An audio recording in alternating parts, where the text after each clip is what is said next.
पहाड़ी की चोटी पर शाम ढल रही थी।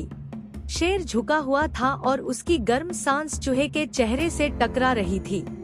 चूहा कांप रहा था, लेकिन भागने के बजाय उसने हिम्मत जुटाई और धीरे से बोला कि वह जानता है शेर उसे खा सकता है, लेकिन क्या एक छोटी सी जान सच में उसकी भूख से कम कीमती है। यह सुनकर शेर चौंक गया, क्योंकि जंगल में पहली बार किसी शिकार ने उससे बात की थी। शेर कुछ कदम पीछे हटा, आसमान की ओर देखा और भारी आवाज में बोला कि वह जंगल का राजा है और सब उससे डरते हैं। फिर भी तुम क्यों नहीं डरे? चूहा चुप रहा। उसकी आंखों में डर जरूर था, लेकिन सच्चाई उससे ज्यादा थी। फिर उसने धीरे से कहा कि ताकत सिर्फ मारने के लिए नहीं होती, कभी किसी को बचाने के लिए भी होती है।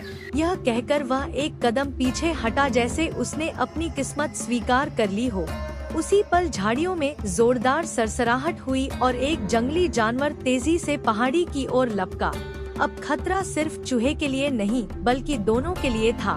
चूहा डर गया, लेकिन शेर ने एक पल भी नहीं सोचा।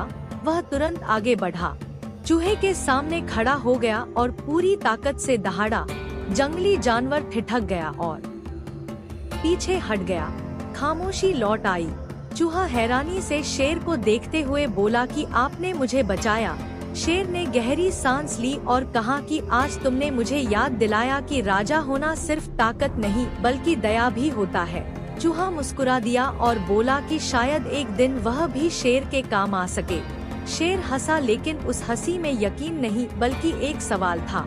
और पहाड़ी, जंगल और ये दोनों एक ही फ्रेम में ठहर गए, इस सवाल के साथ कि क्या सच में एक छोटा सा चूहा कभी शेर के काम आ सकता।